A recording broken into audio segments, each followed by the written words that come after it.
പലപ്പോഴും അവസ്ഥ ഇങ്ങനെയാണല്ലേ, കേക്ക് എല്ലാം ഫൈനൽ ഫിനിഷിംഗ് ഒക്കെ കഴിഞ്ഞു ഡിസൈനൊക്കെ ചെയ്തുകൊണ്ടിരിക്കുമ്പോൾ എവിടെയെങ്കിലും ഒരു ഡാമേജ്, അതെനിക്ക് ഫറലാണെന്ന് പറയുന്ന പോലെയാണ്. എവിടെയെങ്കിലും ആയിട്ട് ഒരു ഡാമേജ് പറ്റൂട്ടോ. പിന്നെ അത് സെറ്റ് ആക്കുക, ബാക്കി ഡിസൈൻ ചെയ്യുക, അങ്ങനെയൊക്കെയുള്ള പെട്ടെന്നുള്ള പല കേക്ക്സാണ് കേട്ടോ നമ്മുടെ വർക്കിൽ ഉണ്ടാവാറുള്ളത്.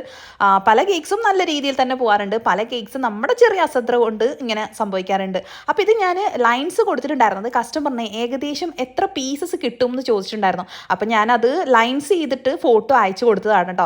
എന്നിട്ട് അതിനുശേഷം സെക്കൻഡ് ഐസിങ്ങും കാര്യങ്ങളൊക്കെ ചെയ്തു. നമ്മൾ പ്ലേറ്റിലാണ് കേട്ടോ ഫ്ലവേഴ്സൊക്കെ ഇതുപോലെ ചെയ്തിട്ട് ഫ്രീസറിൽ വെക്കും. അതിന് ശേഷമാണ് കേക്കിലേക്ക് എടുത്തു വെക്കുക. അപ്പോൾ ഇങ്ങനെ എടുത്തു വെക്കുന്ന സമയത്ത് നമുക്ക് അധികം ഡാമേജ് ഇല്ലാത്ത രീതിയിൽ ഫ്ലവേഴ്സ് വിചാരിച്ച പോലെ അങ്ങോട്ടും ഇങ്ങോട്ടൊക്കെ എടുത്തു വെക്കാൻ പറ്റും. ഡയറക്റ്റായിട്ട് ഫ്ലവേഴ്സ് വരച്ച് വെക്കാനും പറ്റും കേട്ടോ. അപ്പോൾ നമ്മുടെ ആ ഒരു കേക്കിൻ്റെ ഫൈനൽ ലുക്ക് എങ്ങനെയുണ്ട്? അപ്പോൾ ഈ ഒരു കളർ മിക്സിങ് മാച്ച് ആയിട്ടുണ്ടോ?